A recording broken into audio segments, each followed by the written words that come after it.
Hello, everybody. My name is Vicente Partida. I'm the Director of Communications at the Specialty Coffee Association. Thank you for joining us today for this conversation, which is part of our series on the coffee price crisis. Before we get started, I want to let you know that this session is being recorded and will be uploaded to our YouTube page and edited for the SCA podcast. Today I'm going to be interviewing our guests, and I'll introduce them shortly, but we're going to be leaving room for a Q&A session. So please submit your questions using the questions panel, which you should see on the left-hand side of your screen if you're joining us online. If you'd like to use your microphone to speak to our guests directly during the Q&A, please use the hand up button and we'll call on you. My colleague, Ellie Hudson, is in the background. She's on the PCR core team, and she'll be reviewing your questions and running the technical side of the webinar. So let's get started. In August 2018, the price of coffee on the C market fell below $1, and there was alarm across the industry. This was the catalyst for the SCA board's decision in December 2018 to launch what we're calling the SCA's Price Crisis Response Initiative. The SCA's response to the coffee price crisis includes research of decades of work done on farm profitability, farmer incomes, by coffee companies and professionals, academic research, government policy, NGO strategy, and the work done by coalitions of these entities. The Price Crisis Response team will begin to publish the results of this work, including some recommendations for the coffee industry, later this month. Today, we're going to talk to two coffee professionals who have experience in several of these efforts, and we're going to get their take on where specialty coffee might go from here and the unique role of the industry and the SCA in addressing this crisis. So joining me today is Vera Espindola Rafael. Hi, Vera. Hi. Vera is a development economist. In 2016, Vera began work with the Mexican government's Department of Agriculture in what's called the Plan for the Care of Coffee. She is focused on sustainable coffee production in the National Coffee Program, the goal of which was to revive the Mexican coffee sector by increasing productivity in a sustainable manner, and where she also oversaw market strategy. During this time, Vera formed part of the Mexican delegation at the International Coffee Organization and the Mesoamerican Coffee Program, PromeCafé. Vera works as a consultant in both private and public sector with a focus on creating strategies to improve the resilience of coffee farmers. In December of last year, she was elected to the SCA Board of Directors. She serves as board member of the newly created Coffee Science Foundation, and she's part of the SCA's Price Crisis Response team.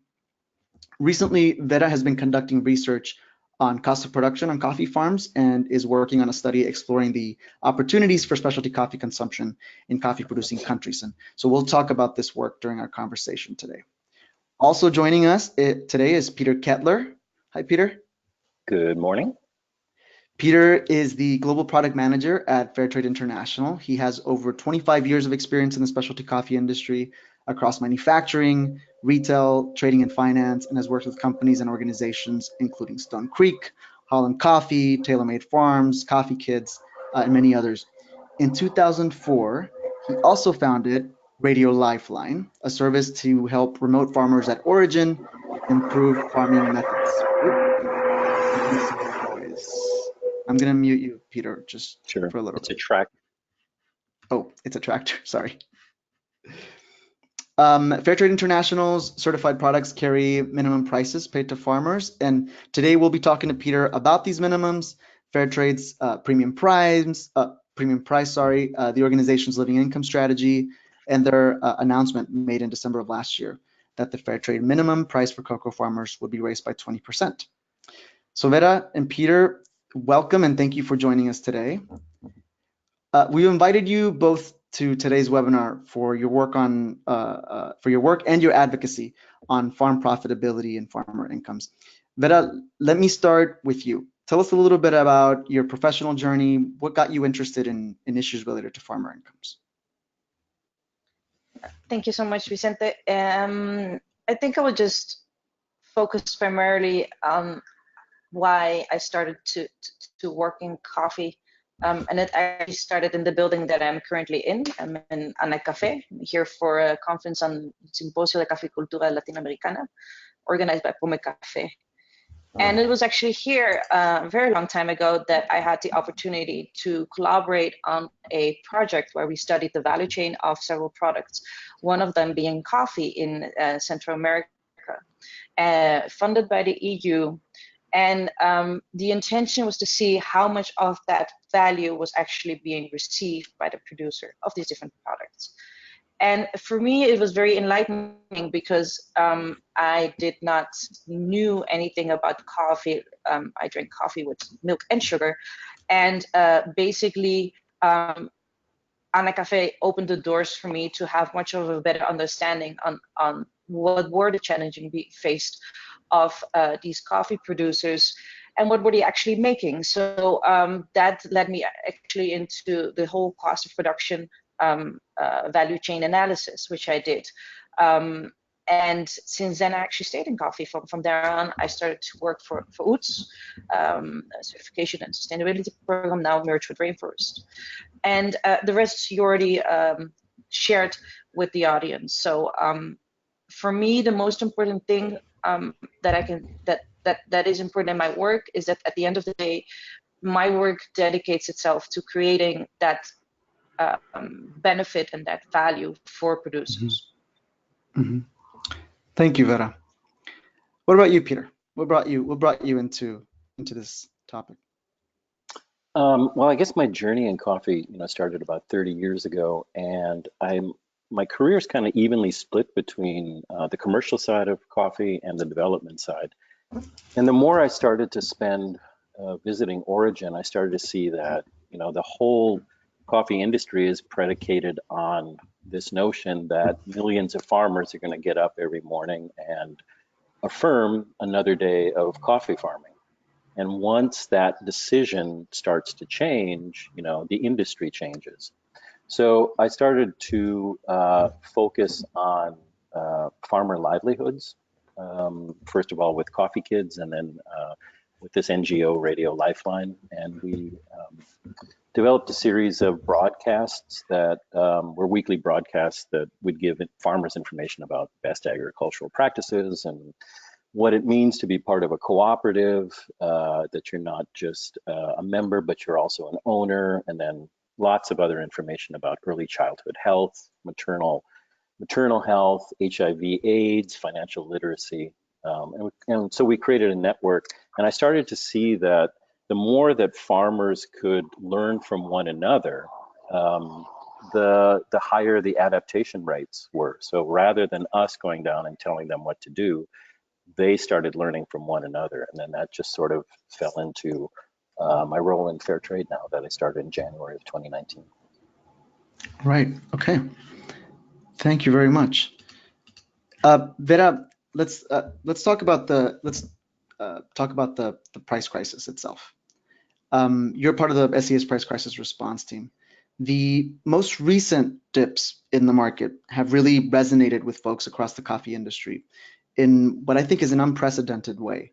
More people across the value chain are interested in this topic and the impact that low prices have on coffee farmers than ever before.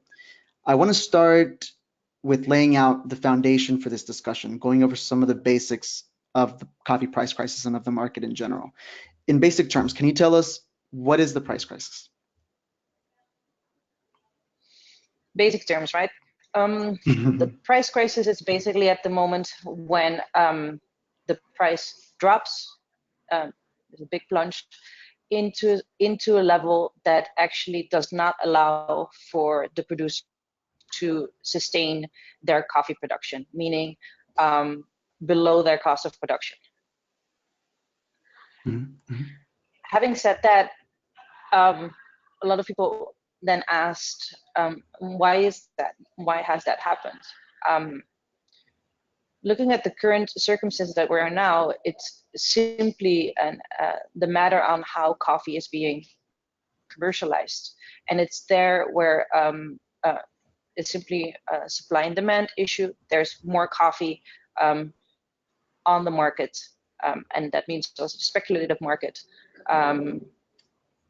Adding there to all the other risks that producers currently have now more than before, which is simply climate change risk. And it's not not having the conditions on which they were used to have.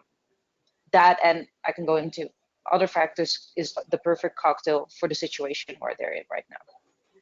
Right. And Peter, when we're talking about the market, what are we talking about? So the commodity market, the coffee is part of it. Lots of commodities are traded on the commodities market. For coffee, there's one in New York and there's one in London. Basically, the one in New York trades mostly specialty coffee, the one in London mostly Robusta. And if you think about it as sort of a clearinghouse for buyers and sellers, I think the thing to remember about the C market is that it was created by people in the global north. So there's a lot of price risk protections and mechanisms that are built into the system that aren't readily available to people in the global south. And as a result, there's an imbalance in that system. And I think that, what we're talking about when we're talking about the price crisis, we're talking about really a fundamental rebalancing of this market to more closely reflect the risks and the rewards. Because right now, farmers are taking an unbelievable amount of risks because of a combination of factors that include climate change and aging farming population, cost of input, soil fertility, it goes on and on and on. And yet, in a most recent report by a major trading house, 61% of farmers are now selling coffee under the cost of production. 61% of farmers are selling coffee under the cost of production. So in other words, most farmers, or sorry, more than half of all farmers are selling coffee and not getting enough money basically to continue producing it, is the idea. Right. And Peter, this is, I think, a good segue into talking a little bit about Fairtrade. Fairtrade is one of the most well-known interventions in the coffee value chain, especially as it deals directly with prices. In doing research for this conversation, I actually found another interesting link between your work in that Fairtrade, I didn't know this, Fairtrade got started in the late 1980s following the collapse of coffee prices to support Mexican coffee farmers. So for those unfamiliar with Fairtrade's history, can you give us a brief history on the organization? Talk to us a little bit about the standards and Fairtrade's minimums and the premium price. Sure. So it actually dates all the way back. Vera and I were just talking about this. It dates back to a priest in Mexico in the 1940s who was working with coffee farmers and started realizing that there is this imbalance and that farmers weren't able to really make a decent living, much less make a decent business out of coffee farming. And the movement started to grow, and there were a number of different chapters around the world in different countries that were really signing on to this movement and this idea.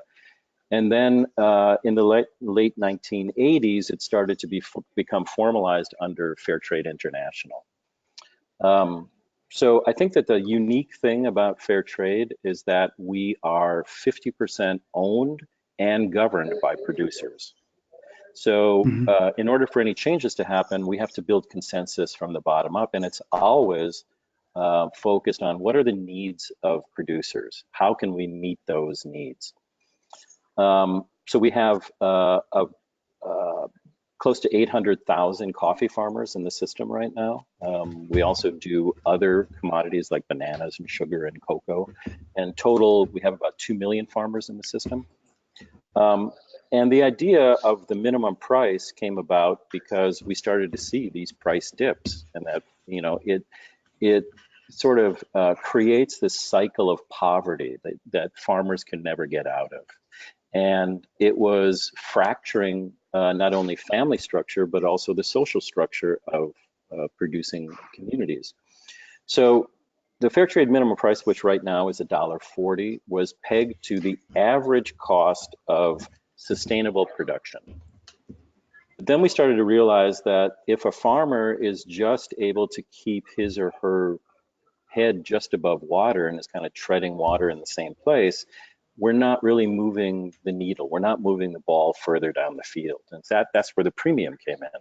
So there's a 20-cent premium on top of that, and farmers collectively decide how they're going to spend that premium, whether it's on farm renovation, a school, a health clinic, whatever they decide collectively, that's how they spend it.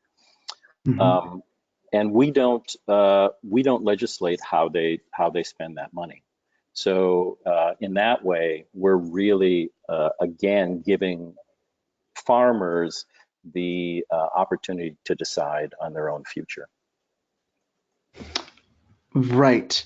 And how does the so Fairtrade has a living wage strategy. Talk to us a little bit about that, and how is it different from, why do we need a living wage strategy if Fairtrade premiums are enough or should be enough? Yeah, so we started. It's actually living income, and there's a living income. There's a distinction there between living income and living wage. Yes. Living wage is pretty much for hired workers, and living income is for smallholder farmers themselves. So we started digging into this presumption that if someone's paying the Fairtrade premium, it's a panacea for all of the problems of coffee farmers, right? Job well done, farmers are on the road to prosperity. And we know that that's not the case. So we started digging into that in the cocoa sector in 2014. And what we found was pretty surprising and sobering. We found that 58% of Fairtrade certified cocoa farmers were living below the line of extreme poverty. Mm-hmm. So we can only imagine what farmers who weren't certified were living under. So we developed a tool and a formula to really assess what a living income would be, and the cost of sustainable production is part of this. But it's also, so it starts with this idea of what is a decent living. So it's access to shelter, food, clothing, access to healthcare and education, and then also the ability to put a little bit aside for unanticipated events, or maybe something that has been wanted or needed in the family structure and the social in the community structure for a while.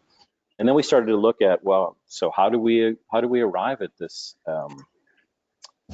level of income and this decent standard of living? And so we took it apart and said, okay, how much revenue could be gained by a farmer if everything went well on his or her coffee farm? How much are they deriving from other cash crops? What's the value of their self-consumed vegetables, and then any other sort of income that they might be gaining from dairy production or cattle or something like that. And all of that together, we came up with a Fairtrade living income reference price. So in cocoa, the Fairtrade minimum price at that point was $2,000 US per ton. Mm-hmm. We discovered that in Ghana and Cote d'Ivoire, what it would take to arrive at a living income would be $3,500 a metric ton. So together with industry and with the governments of Ghana and Cote d'Ivoire, we got together and said, how can we effectively take steps toward arriving at a living income? And it was mutually decided that we would raise the Fairtrade minimum price to $2,400 a metric ton. Most recently, the governments of Ghana and Cote d'Ivoire have taken it one step further and now raised it to $2,600, which is, still a far cry from $3,500, but we're not going to be able to make that leap in a commercially viable way in one step. So we're starting to get some pushback, of course, from traders and the industry itself. But right now it's at 2,600, and I think that's a great example of how collaborative efforts between NGOs, individual governments, and commercial partners can arrive at a decision that's sustainable for both the producer communities and business. What do you just a quick question, Peter? Yeah. Sorry, but we should say that still, is it enough? The price, which is now being the 2,600? No, No, of course not. But we can't make that leap all at once, right? Because all of a sudden we would be priced out of the market. Coffee. So we migrated this this formula and this work into coffee beginning in January of this year. And because we're owned by farmers, we're getting pushback on, because one of the solutions is, well, why don't you just raise the minimum price to whatever it's going to be in that individual country, right? Mm-hmm. Mm-hmm. Only 34% of Fairtrade certified coffees are sold under certified contracts. The rest have to be sold commercially. So if we were to raise the minimum price from $1.40 to, let's just say, $2 hypothetically, how much market share would we lose in a market that's below $1? Mm-hmm. And Mm-hmm. and does that serve the purposes of farmers?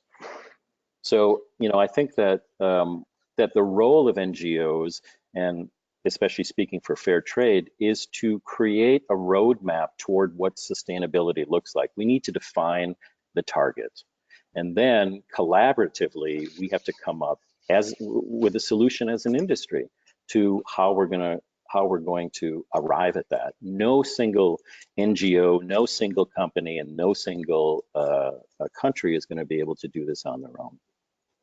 Mm-hmm.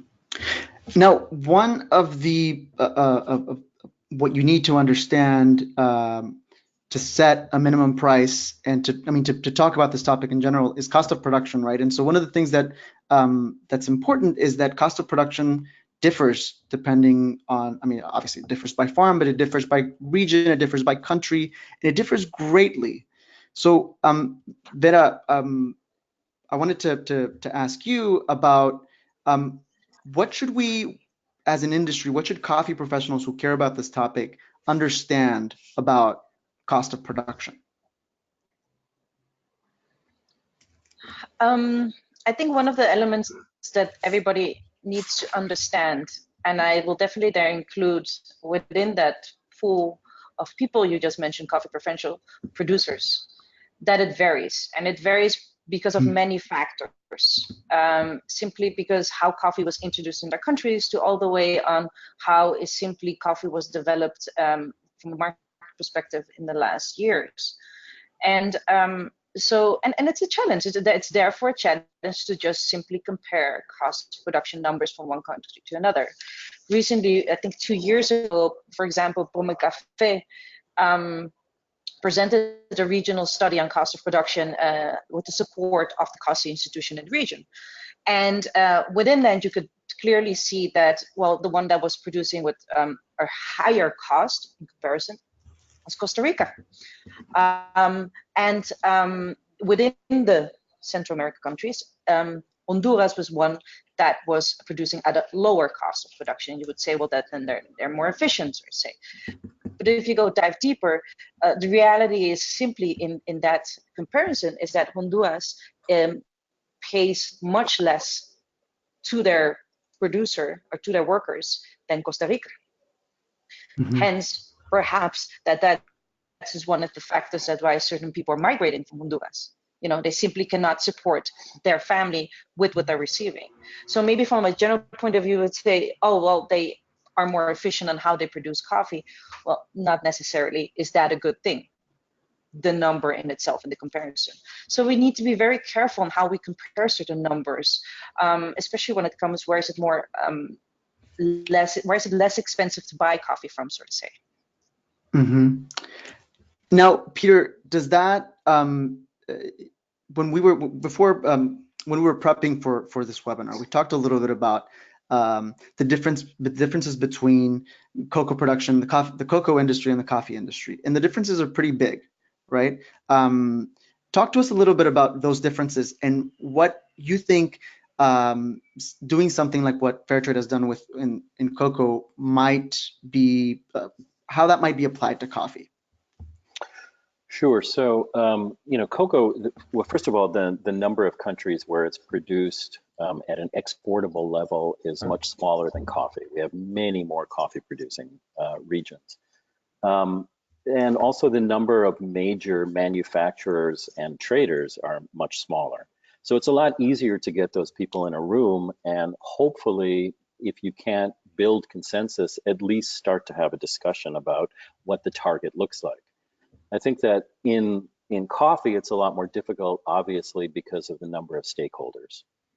I think that what's really important in these discussions, and Vera's been part of this coffee price crisis initiative, and there are any number of other organizations that are trying to address this in different ways. And I think that one of the things we have to be really, really cognizant of is that in the past, this hasn't just arrived whole cloth, like a volcano or something like that, like a natural disaster. There are signs that this has been happening for many, many years, and we either haven't recognized them or we've chosen not to address them in a systemic way. So I think that it's really, really important that, I've been part of any number of conversations and meeting rooms around the world, as has Vera and any number of people on the call. And one of the things that always strikes me is that we're discussing a price crisis that primarily affects producers, right? I mean, there's a trickle up effect of how it affects the rest of the industry, but really it's a crisis for producers. And yet when you look around the room in these meetings, there aren't any producers in the room. So we need to have a collaborative discussion rather than this reflexive kind of approach, which is, well, we're going to decide and then we're going to deliver our prescription to farmers. And the other side of that coin is that, let's just say that it's that part of our description is quality improvement or increased productivity. We don't.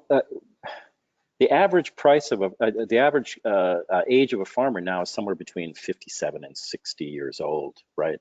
You've been farming all your life. You're bone tired. You've been living under a price crisis for a number of months, if not years. You've seen this before, and now all of a sudden the prescription is farm renovation, and they're doing a cost-benefit analysis and going, am I gonna, uproot a third of my coffee farm and then, wait 3 years and then uproot another third and another third, without any sort of an insurance policy or support from the industry?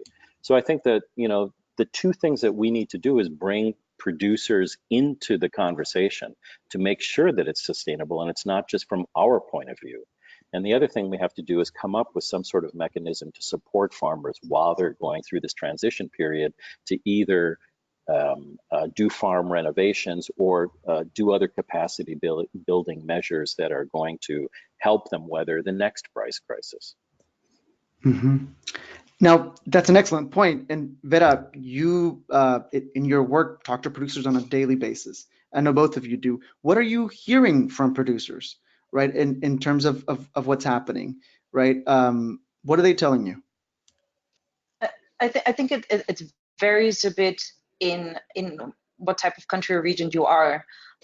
Yesterday, I was talking to a technical assistant from ICAFE from Honduras, and he was saying to me, I asked him, so what is the situation? What are you seeing? How are producers reacting? And it's true, he says, well, definitely they're not maintaining as they should their farms. That's one that you can see that with a lot of producers, they simply don't have the income, the money to maintain what they have. That's, and the second one is, definitely there are producers leaving their fields, leaving their homes and families in order to find a better life somewhere else. This morning I saw a presentation of HughesNet, which is a regional platform here in Central America, Mesoamerica. And they were also mentioning that, out of what are the reasons and where are you going? There was one that's clear. It's like, I'm leaving because I do not have enough income to support my family anymore from coffee. And secondly, where are you going? Like a 10% don't know what kind of strategy they can have, but it's all up to 41% that are really going to the US specifically in this case, and a much smaller portion to other cities in Honduras itself. And for me, it's that sad reality that we are unable as a sector to stop it for continuing for this to happen, because this is still happening and will continue happening upcoming harvest even more so. And there's also another side of, of producers that still have, and I would say, a certain vision for themselves and for their families. And recently, with the work that I'm doing with Azahar in Colombia, producers that through the mechanism that they have set up with a specialty coffee exporter are able still to reinvest on their farm so they can maintain it, and some buy an extra plot of land in order to secure a certain scenario from happening in the future, which is, from my perspective, very applaudable in these times. This farmer and a person from Azar told me, she's buying extra land, or she already bought extra land, which is great news, right? And you would say, well, yes, but it's there, and exactly what Peter just said, thinking of having extra land means extra cost, means you need to have the liquidity in order to buy plants, put it on your farm. That's manual labor. You could not do it in any other form. So you need that liquidity, and for the next 3 years, you don't have an income of that extra plot of land. You just have costs. And if you do not prepare well as a producer, you will get into a certain debt. Hence, you will go to La Banca Agraria, get a loan, start paying that debt, and maybe you're still becoming in that cycle of poverty, in the cycle of not having sufficient income for the next few years. That's an issue. So it's applaudable. I'm not sure sometimes if it's wise, financially speaking. Could I just Yes, jump in there for a second? I mean, I think another aspect of this price crisis that we're not really addressing adequately is what Vera was just talking about. That a lot of times coffee farmers are also leaders in their community, and if they start abandoning their farms and finding work elsewhere or emigrating to another country, that the whole social fabric of that community starts to sort of dissolve. The other aspect that the industry needs to be aware of is that lower prices for coffee affect quality, right? So in the next harvest and the next harvest, I mean, farmers are not able to do the kind of either farm maintenance or even, hopefully farm renovation to be able to produce and meet the demand for high quality coffee. The other thing that's really impacting this, because the title of this webinar is shareholders versus smallholders, and where do these, right? So as we start to look at this problem, I think it's also important to think about the lens that we're looking at it through.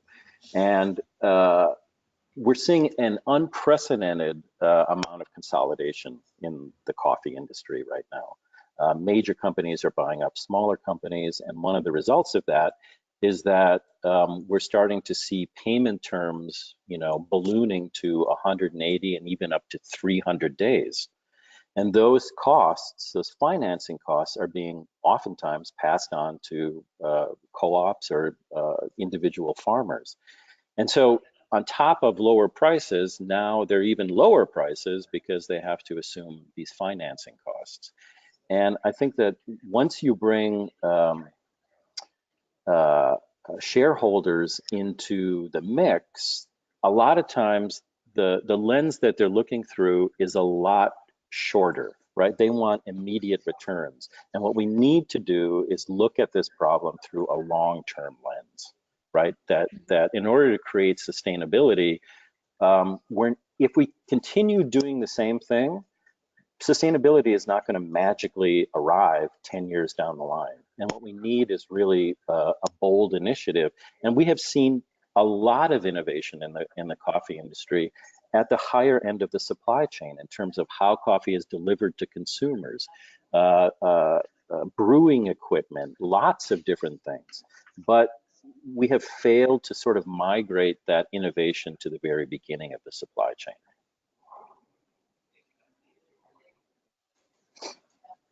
Whoop, just realized I wasn't muted.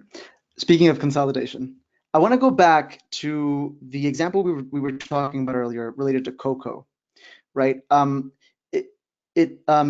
Peter, I want you to correct me because I think I'm wrong, but it almost sounds, the impression that I got from the comment you made related to cocoa is that it's almost easier to do what Fairtrade has been doing in the cocoa industry because there are fewer players.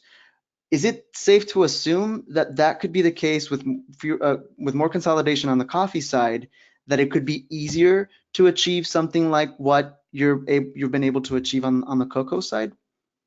Well, I think that the difficulty is in any of this that, we can, as we've done in the past, we have a series of meetings and we come up with recommendations. And a lot of them are workable solutions. But NGOs and individual governments can't enact these measures without a commercial partner or a group of commercial partners that are willing to embrace this. So let's just take the case of living income. Let's say that living income for a family of 4 in Colombia hypothetically is $2 a pound. I'm not stating that that's the case, but let's just use it as a case study.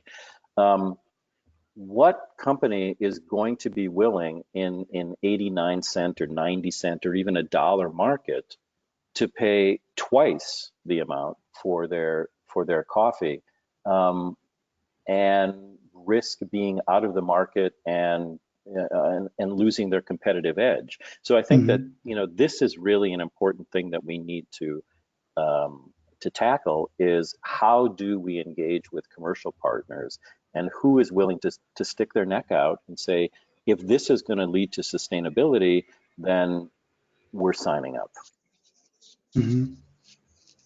Vera, what would you add to that, right? In terms of commercial partners in coffee? I'm at the same time when Peter was mentioning this, it's something that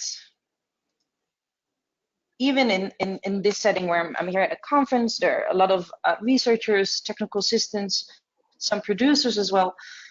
And what they want simply is to have a market, sell their coffee with a margin, with a profit margin. That's what they're looking for. And you would say that if we are understanding of the global market in that perspective, it does not coincide with what these shareholders want. They want, if it's possible, I think even cheaper coffee at this rate.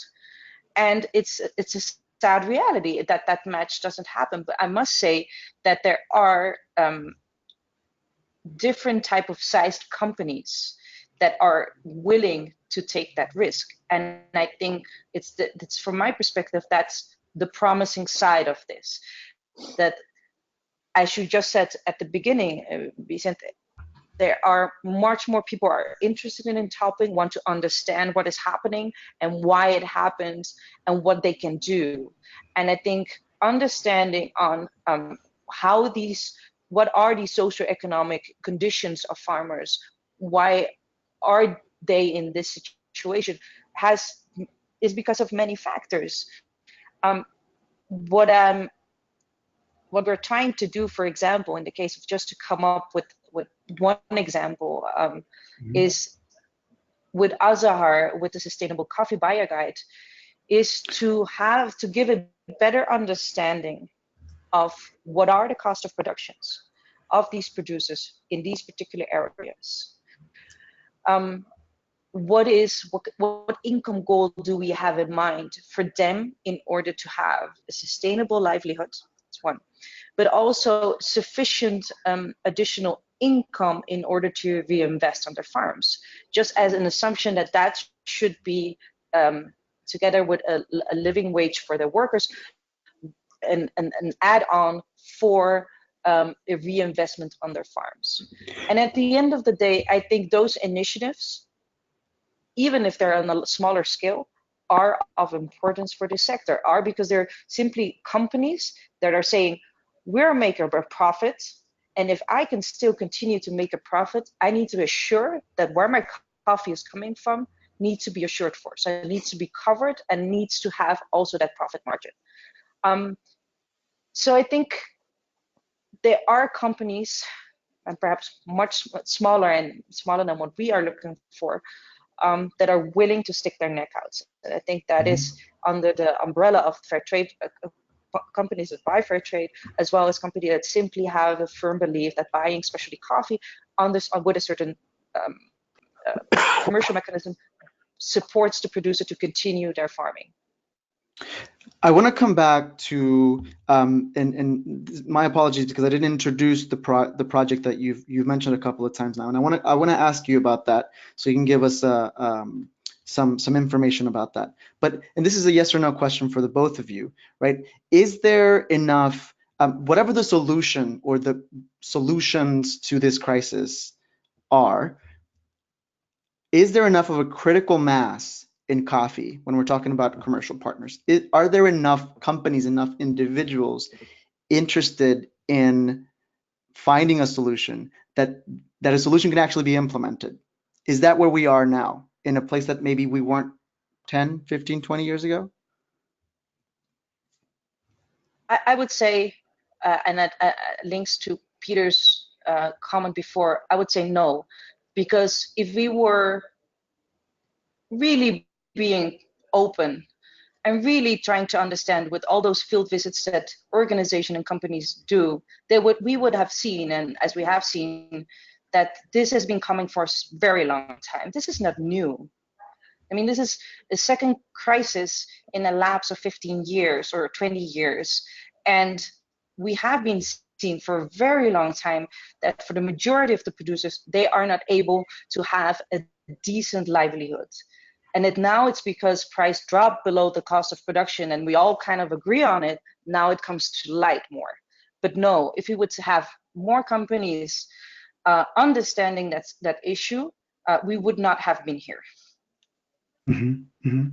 Yeah, I would agree, and I think that we're at a critical inflection point right now. I would agree that we've been here before, but this is different because we have this aging farming population. Youth are not incentivized to become coffee farmers. They have a much wider window on the world than their parents or grandparents did because of social media, the internet, and they see that they've seen the struggles that their parents and grandparents, their whole family has gone through, and they go, I think I'm going to go to the city. And I think that it's really critical for the industry to move the discussion of this price crisis away from just ethics. There is a very strong case for ethics, but it's also a business decision.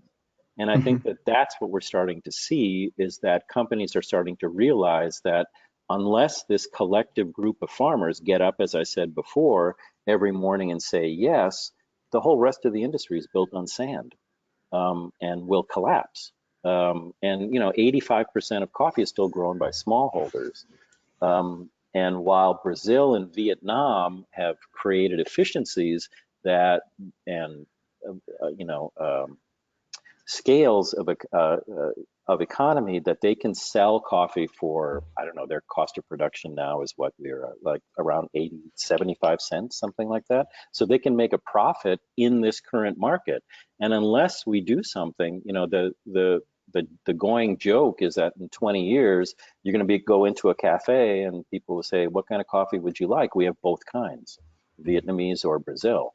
So I think that it's really necessary for the industry to start to see this in a long-term lens, that it's not just about ethics, it's about business.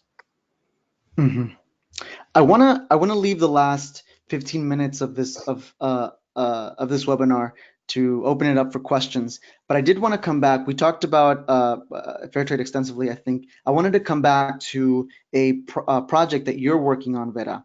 If I have this correct, it's in Colombia and Mexico, and you're doing some research there. So you mentioned it briefly earlier, but can you tell us what is it? What's the project that you're working on? Who's funding it? What's the primary objective? What is it that you're looking to achieve? So the project is done by Azar. Azar is a exporter, especially coffee exporter based in Colombia, and they have commissioned a study, and I'm working for them, where the main purpose is to explore a new way of how to buy coffee.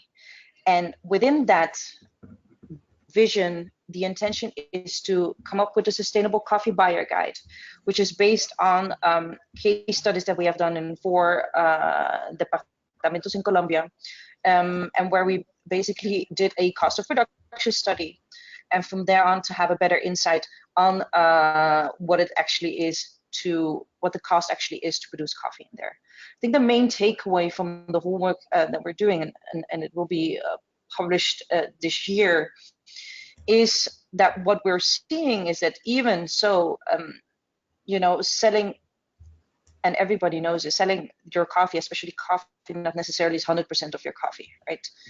The majority sometimes sell 50% or less. That we're seeing that simply the amount of family labor involved in producing coffee, measuring that is complex. Comparing is complex. And I think that the most important thing is that we need to very much shift in our mindset of this is the cost of production. We need to head towards a living wage, includes the benefits, and we need to head towards that, giving that sufficient value of producing coffee, and that comes with having that additional income in for reinvesting on your plot of land. And it's, as Peter just said, producing any crop comes with huge risks, and it's crazy to think that you're producing something. I mean, you're not sure if you're selling it. That if you put that in this different context with a different product, nobody does that. And I think it's one of the most riskiest things that you can do, and still we have almost 12 million families doing so. At the end of the day, the majority of them are families. So we need to really look into this family, how do they work? And I really also believe that it can be still a sustainable coffee business for everybody in the supply chain, even with calculating all the aspects in that I was just mentioning. It should be possible. And do I have this right, that these are studies that you're doing in Colombia and Mexico, correct? No, just in Colombia. Azahar just operates in Colombia.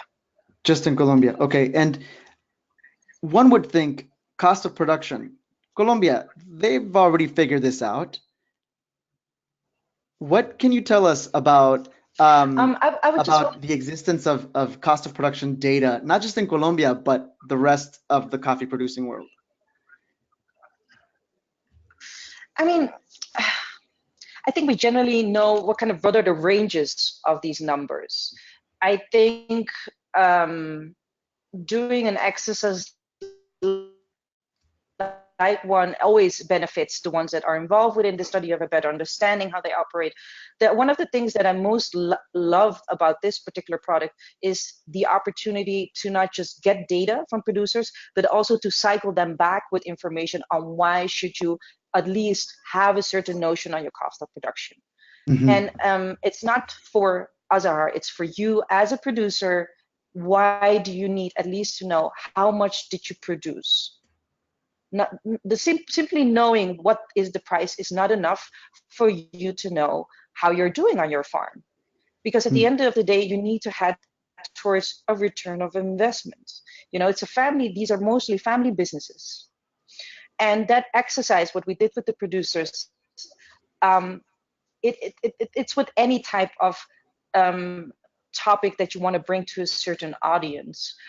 Some will capture it more than others. And at this day, I still have producers WhatsApping me saying, I'm starting to record this, or I'm starting to register this. And as I always said, it shouldn't be statistically accurate in the other detail. Just having a notion is already fine. That's already good. But not knowing, we should move away from that. And even smallholders can move away from that. Even in their own house, they as you know, also this morning, and sorry for referring back to the symposium, also this morning, the majority of the producers that were interviewed in a certain study by INCAI, which is a business school in Costa Rica, said the majority of the producers do not have records on paper on how their cost of production is, but they do have a very fairly good memory, and it's simply a matter of sometimes distilling that on a piece of paper in a certain way. You don't need to do it every single day, but there is for me, especially in these times, that producers need to have that more implemented, to at least know what they produce and what kind of is their cost of production. Mm-hmm. Right. And so there's definitely a lot to be said about the need for the industry as a whole to know more about what's happening about the cost of production, that the available data on that is very, very, very, very little. But also what you're saying here is that we need to support farmers in helping them sort of understand their own cost of production, because that matters as well. So let's get to the questions. We only have a few minutes left, but we do have a couple of hands raised. I see Rosalena Cantu raise her hand first, so I'm gonna start with her. Hi, Rosalena, can you hear us? Can we hear you?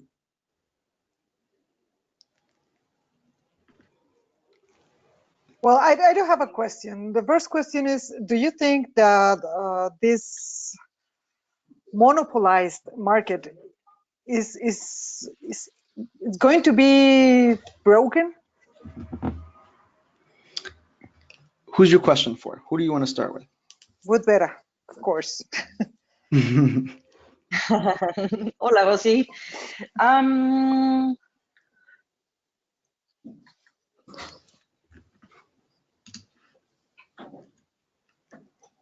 Oh, I don't think so. Okay. What I do think is that, can you hear me? yes, we can hear you now. Can you hear me? Okay. So I wanted to say, I don't think so. I do think that we as a country, as a region, as producing countries, need to act more in order to be more powerful in information, to have more leverage on our side, and to define strategies to leverage that or to balance that out. And I think one of the reasons is definitely linking to specialty coffee production and hence specialty coffee commercialization, be it exporting or in our countries itself, is of importance to start to gain a certain balance in there. So unfortunately, I don't think so. I'm not sure what Peter thinks on that. I'd agree. I mean, I just see more consolidation, and I think that the risks that farmers are enduring are going to increase.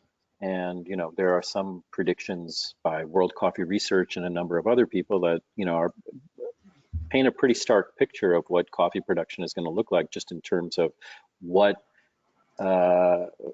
the availability of land to grow coffee that's going to be suitable for growing coffee is going to diminish, pretty dramatically by 2050. Mm-hmm. We have another question here from Tom Booth, and actually he submitted a question early on, but he's also raised his hand. So Tom, I am unmuting you. You want to ask a question?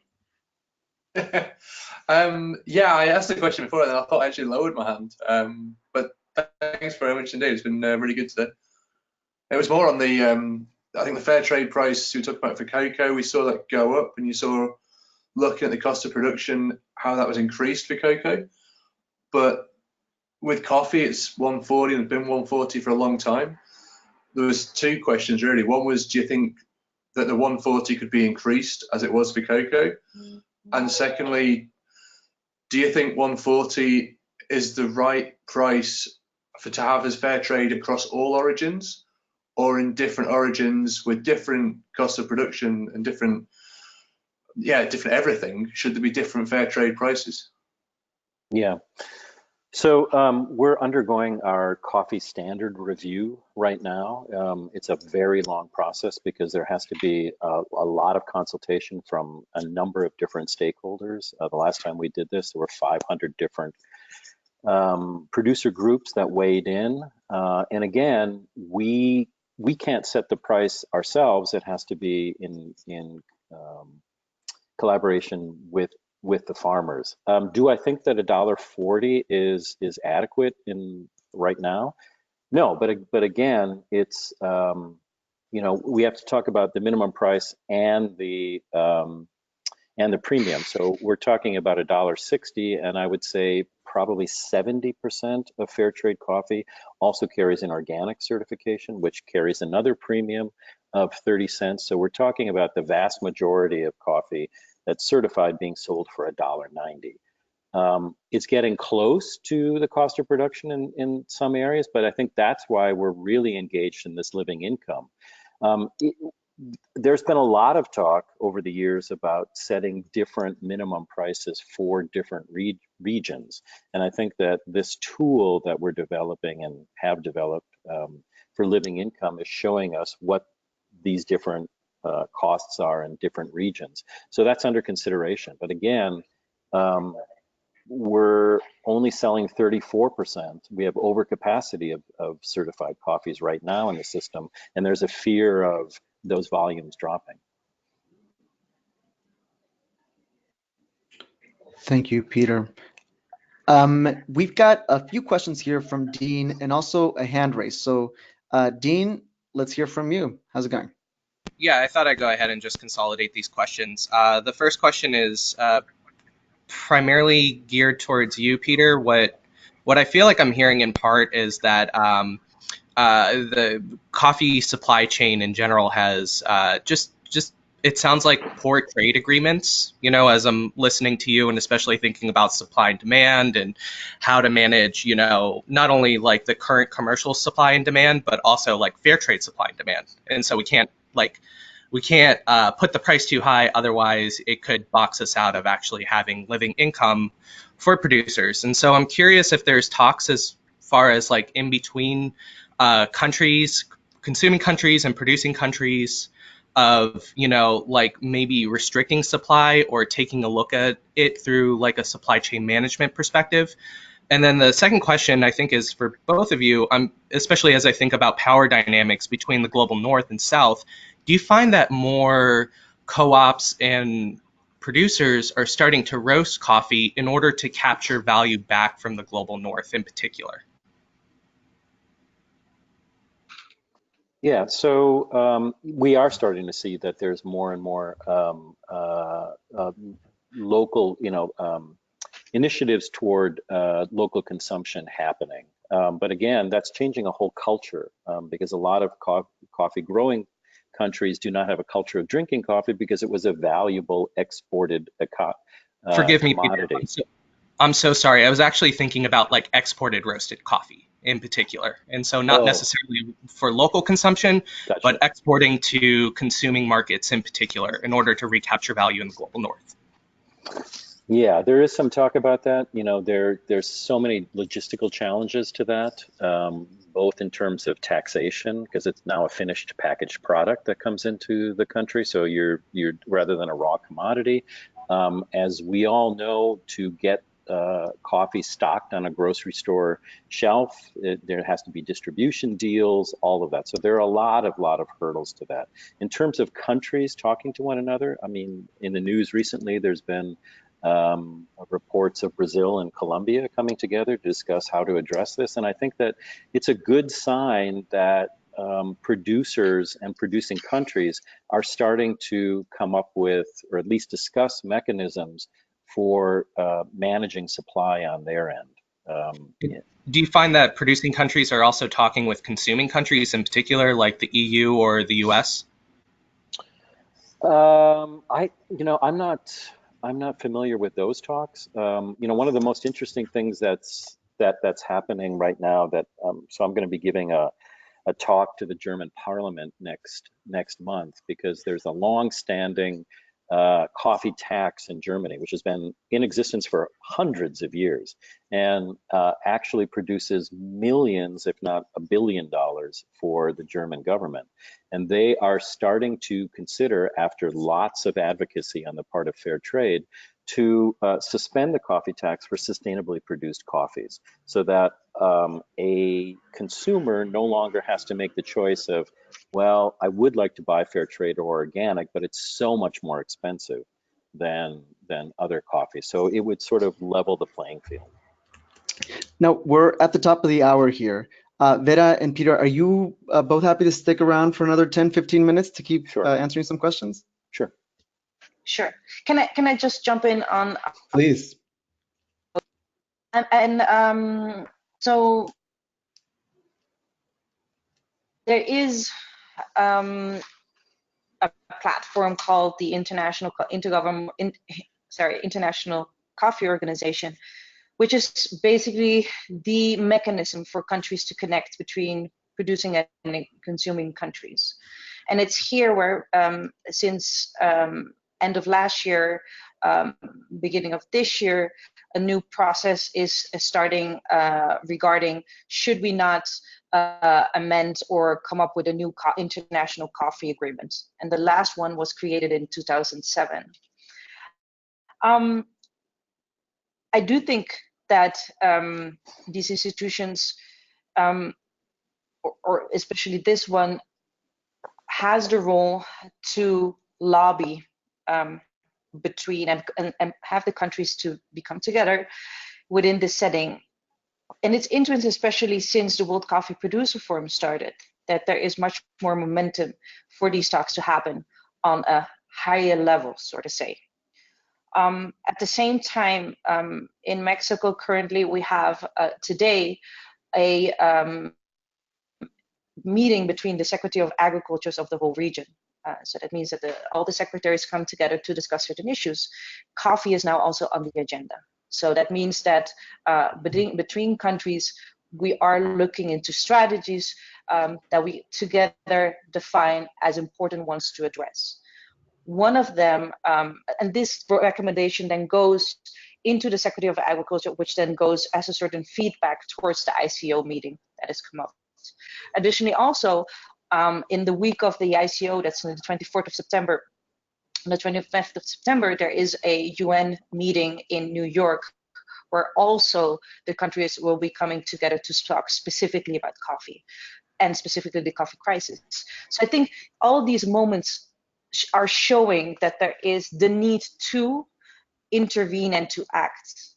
Coming back a bit on the regional strategies that the Ministry of Agriculture are trying to define, one of them, which is high in the agenda, is simply promoting more consumption of coffee within our countries, which definitely is an important one for our countries in order to assure a certain stability in terms of income, as well as in terms of having not to depend on other countries for certain price and revenues.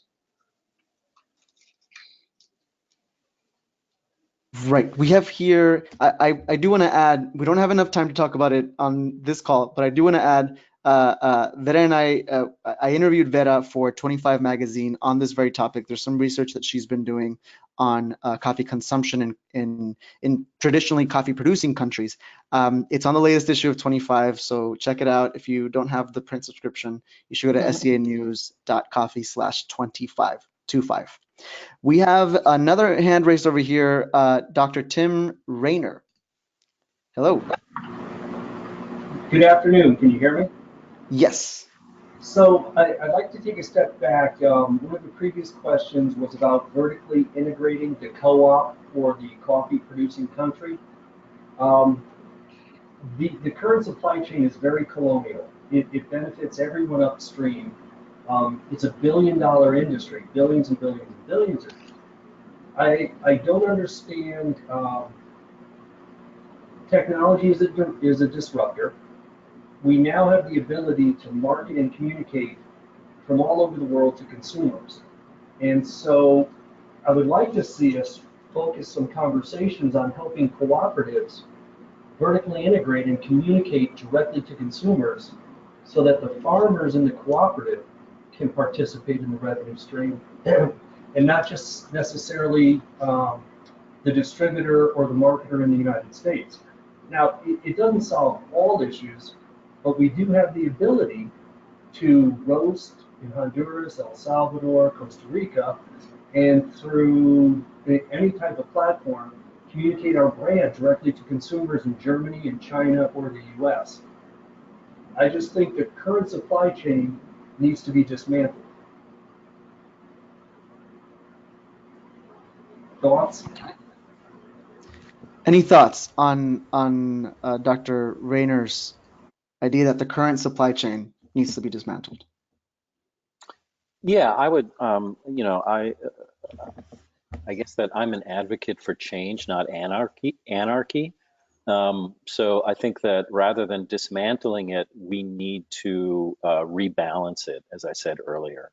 And I think that there's this, in a lot of the discussions that I've been part of, even though it's, the subject is a coffee price crisis, there almost seems to be this resistance to talk about the mechanism of how coffee is bought and sold, almost as if the current commodity market is like a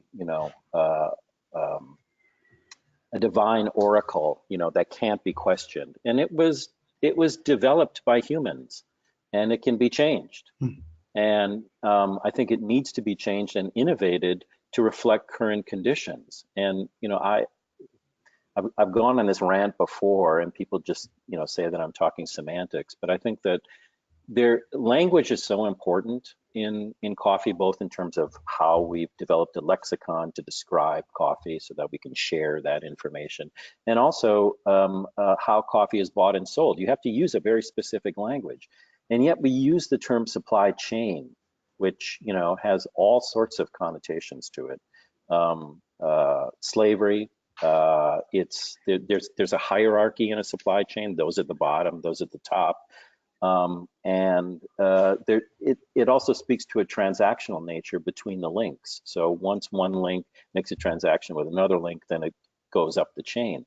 And I've sort of been advocating for this use of the term supply circle, because I think that it more closely reflects what we need to be approaching. And unless everybody in that supply circle has their needs met in terms of having a viable business, which is what we're talking about. We want good business partners at origin.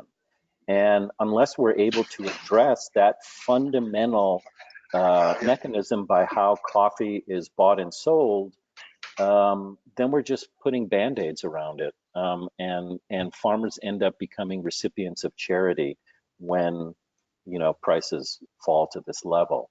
And that's not going to solve it long term. So I agree that it has to be changed. I'm not sure that we need to throw it out. Vera, what do you think? Can I just add? So, yeah, I agree, but I want to add an additional thought that, many of the times we talk about that added value that's not being generated enough or captured enough by producers. And it's something that yesterday at the opening I heard, and it's simply true that added value is created after, the green coffee is being shipped, the roasting and everything, and then you create that added value, and hence, therefore, it's on the other side of the supply chain where it's captured. I do think we need to shift our minds and think also more the value already created from the tree all the way to the green coffee, from the tree all the way to parchment, where the majority producers sell it for. That's already a tremendous effort. That's already a huge amount of value to be able to sell something that has grown for 3-4 years, and now you are harvesting. That capture, that's already a tremendous value. That capturing and that shifting of maybe we should give that more value, I really am open to open up that dialogue, because I do think that we're not creating sufficient value for that coffee at that level. Mhm. Yeah, I would agree. I think that we're in this dialectic where price determines value rather than value determining price. And everybody agrees that the pinnacle of quality for coffee is the moment it's picked, and we can either preserve that, degrade it, or maybe slightly enhance it. But that's where the real value lies, and it's not being rewarded at the same level as further up the supply chain. So I would agree. But I have a question for you. You were talking earlier about the fact that you're seeing governments at the national, international, intergovernmental level talking about coffee in a way and the price crisis in a way that they weren't before. When the conversations that they're having and the conversations that you're hearing at the government level, are the conversations more on the side of what Dr. Rayner was saying? Let's just scrap the system and start all over, or are they talking about incremental change? They're more talking about, so specifically here in the region, more my experience lies, is collaborating on a regional level is of importance. When you're simply thinking of sheer amount of producers and volume, we all speak the same language, we all speak Spanish, so it's easier for us to work together. And that's the emphasis of the different secretaries of agricultures. Work more together when it comes to coffee research, sharing that more across the region. So from Mexico all the way down to Panama. And one of the aspects is, of course, is how is business being done currently? And it's here where they say, okay, so we need to make sure that what I just mentioned, that value that's being created here, that the producers are sufficiently paid for. And there are different strategies being thought. So how can we make sure of that?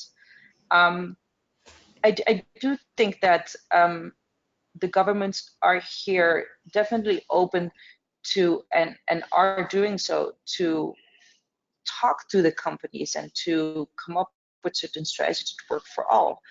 That there's not that necessarily that adversary towards company. No. Okay.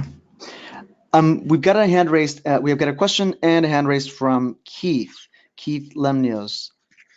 Oh, did we just lose you, Keith? Are you there? I think we just lost Keith. Vicente, you could read his question, or I can, just in case. Yeah, he's here. Keith, you're unmuted. Can you? Okay. I don't think his audio is working, so I'll read his question here. Keith says, hi, this question is for Peter. Can we see the cost of living wage model for coffee farmers? This would be very useful in conversations with our customers. Yeah, so I forwarded a document that sort of explains the work on living income to you guys, and I think that if it hasn't been posted on the SCA site, it will be soon. So that's that. We can send it to the webinar attendees. Yep. Great. Yep, we'll include it in an email that'll go out with the recording of this webinar, Keith. Let's see, we don't have any more hands up, so I'm gonna, we have a couple more minutes. So I'm gonna go down this list of questions that we have here. We have one from Juan Manuel Velez. The question is, what should be the balance for big producers between productivity and trying to produce specialty coffee with new processes and varietals in order to get better prices? I'll read the question one more time, and Vera and Peter, let me know who wants to take this question. What should the balance be for big producers between productivity and trying to produce specialty coffee with new processes and varietals in order to get better prices? Yeah, so I'll answer it first, real briefly. You know, I used to be a member of the tribe in the specialty coffee industry that thought that productivity and quality were the panacea, the answer to all of the ills of the coffee industry. And you know, I sort of left that tribe a few years ago when I started to really delve into the challenges that farmers have. So I think that that quality improvement and yield improvement are part of the puzzle, but they're not the whole thing.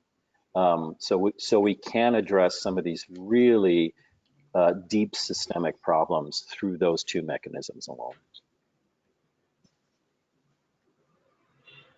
Agreed. Agreed. Excellent.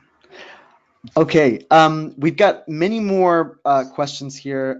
What we're going to do, like we do with these webinars, is we're going to go through all of the questions and try our best to answer them, and we'll post answers to them on the article, the SCA News article, where you'll find the recording for this webinar. I do want to mention, as part of the SCA's mid-year update to the price crisis response initiative, which we held a couple of weeks ago, we asked the community to get involved in this process, reviewing the draft materials in progress. So these are the reports, the even graphs that this team has been working on as part of this part of this work, and many people have responded. The team is still combing through and synthesizing the feedback that they have received for these materials, and some clear themes have emerged. So that's been really interesting. One of them has been calling on the SCA to engage more closely with governments, representing the role of specialty on the national and intergovernmental sort of side. And but we do want to encourage people that if anyone on this webinar is interested in reviewing these materials or just getting involved in general with the process, knowing more about what's happening, if you have any questions, anything that we didn't get to today, or any questions that come up later related to the price crisis response initiative that the SCA has launched, that Vera is a part of as well, please do get in touch. The email address is pricecrisis@sca.coffee. We also have some resources where you can learn about the mission of the team. You can learn about all the different things that have been happening over the past few months. And you can find that on our website. That's sca.coffee/price crisis. Just one word, sca.coffee/price crisis. Vera, thank you very much. Vera and Peter, thank you both so much for joining us today. Thanks to everybody who joined us on this call. Thank you for your questions. And we'll see each other again soon. Thank you so much. Thank you. Bye-bye. Bye-bye.